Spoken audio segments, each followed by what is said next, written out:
Okay, well, if that's the end of the tour, I guess we should explore. Yeah, let's all right. get out and look around. Flynn says, yeah, of course. If you need any help, please come back to the desk. We're on 5 here in the lobby. Yeah. So, can you page us when what's her face is back?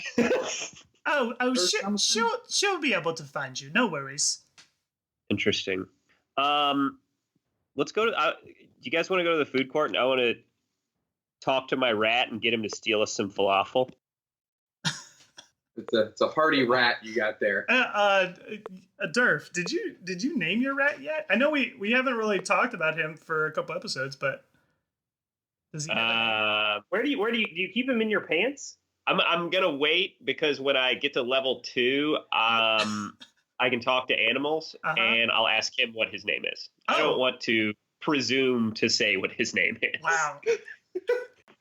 Okay, all right. So do you guys want to travel around? You basically have the mall food court. I think I said that was on 6.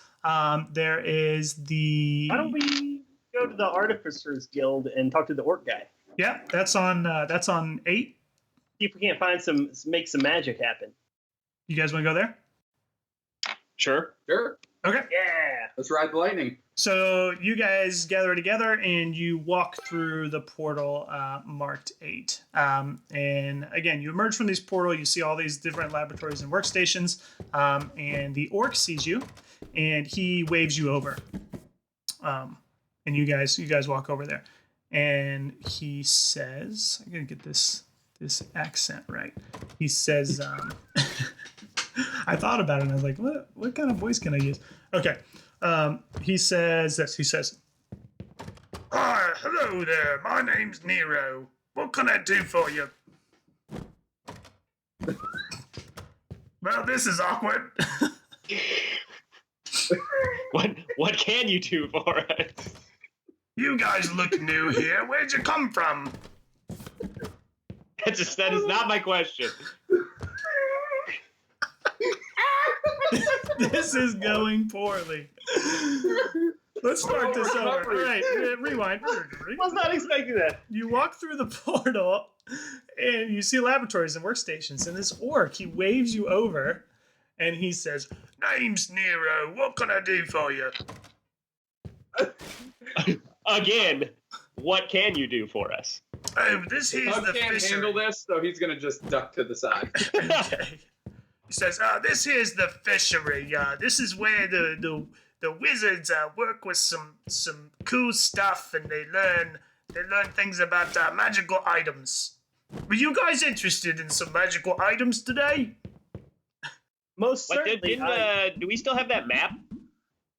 I assume so.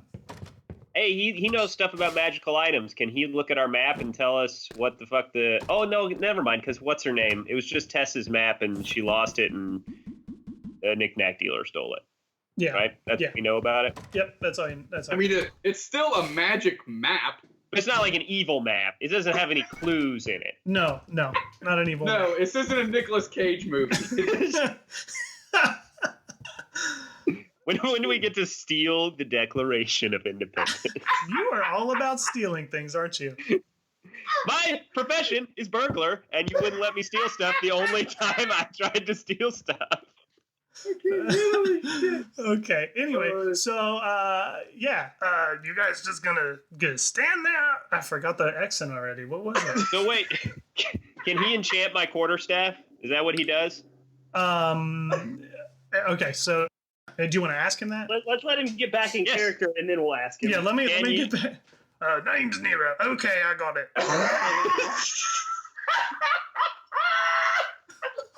Okay, Nero, can you enchant my quarterstaff? Let me see that for a second. You hand him the quarterstaff, and he says, "Yeah, this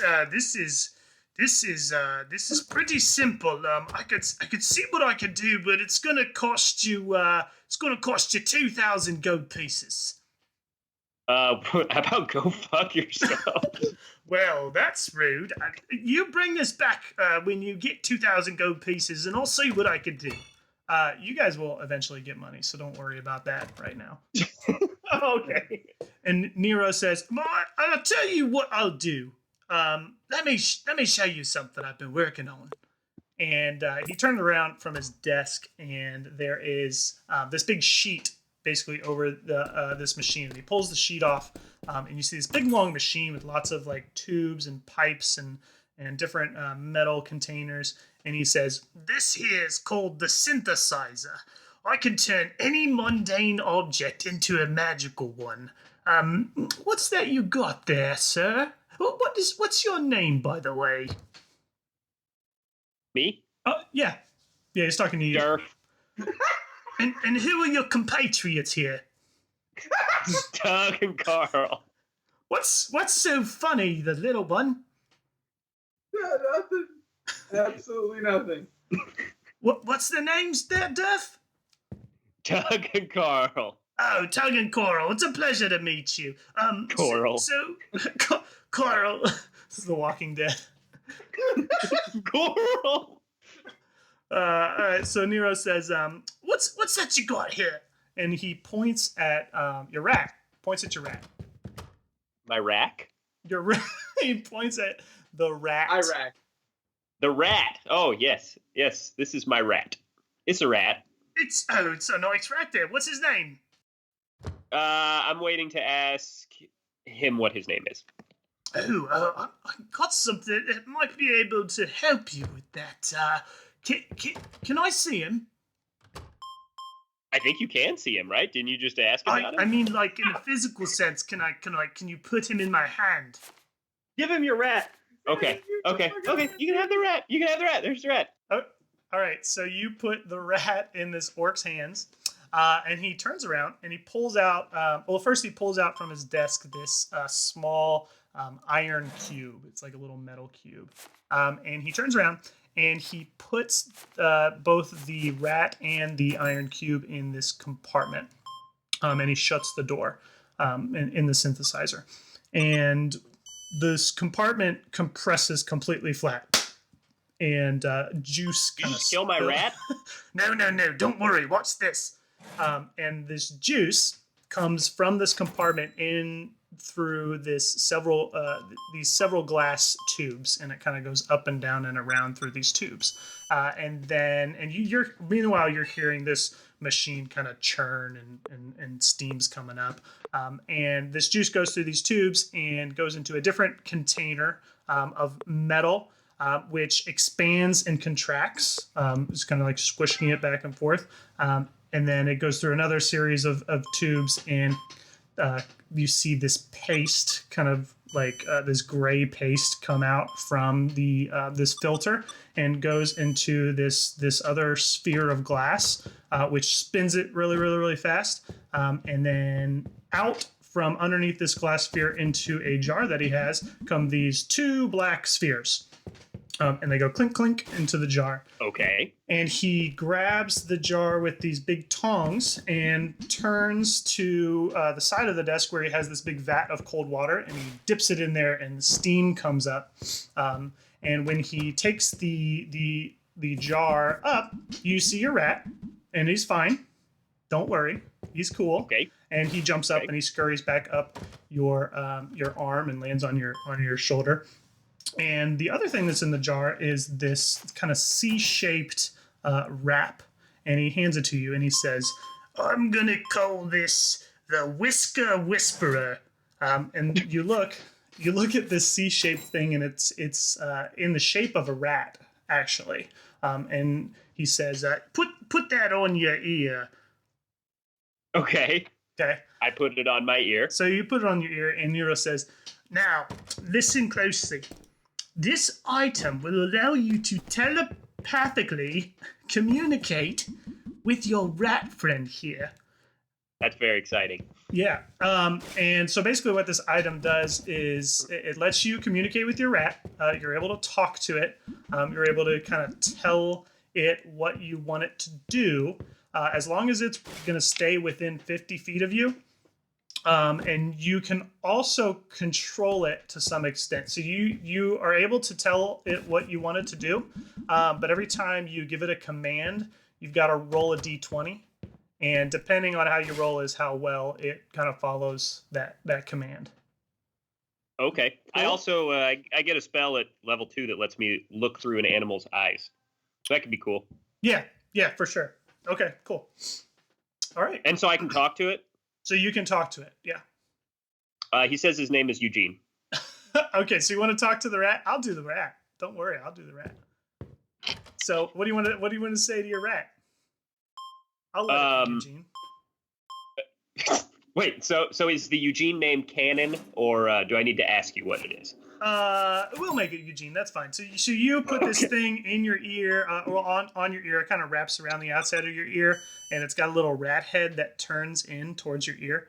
And the rat. Oh, now I got to do a different accent. What would a rat sound like? Well, it's telepathic, so it's not just what a rat would sound like. It's what a rat would sound like if it was talking to you with its mind. What a rat thinks in its mind it sounds like. So the knick-knack dealer found this rat in the sewers. So let's say he's got like a New York accent. So he's like, "Hey, what is this place?" That's not New York at all. Hey, you guys, what's going on? I don't know. You called me. What do you want? Come on. I'm like Joe Pesci rat. Right. Well, you were there when the wizard killed Carl's sister, and we're just trying to figure it out. Was that crazy or what? God damn. Hey, listen. Name's Eugene. All right, I'll stick with you from here. You guys look like some cool guys. Sounds great. We're happy to have you. All right. I'll talk to you later. I love you. Okay. All right. Nero says, all right, so now that no, what the fuck does Nero sound like? It's the chutney accent. All right, so now that I showed you that, listen, I could do stuff like that again, but you guys got to find me some boring stuff. I can only do it for 500 gold pieces again. I wanted to show you that because I thought it was pretty sweet. Cool. All right. Can confirm. Thanks. I got a shop here too, so if you're looking for some items, now the cheapest thing on the menu is about 500 gold pieces. So come back here when you get a little cash. Okay. Sounds good, man. All right. Thanks for the rat. Big gulps, huh? We already had the rat. There's Robo Rat now. Shut up. All right. Any idea where you want to go next? Now that I can talk to Eugene, can we go have him steal falafel for us?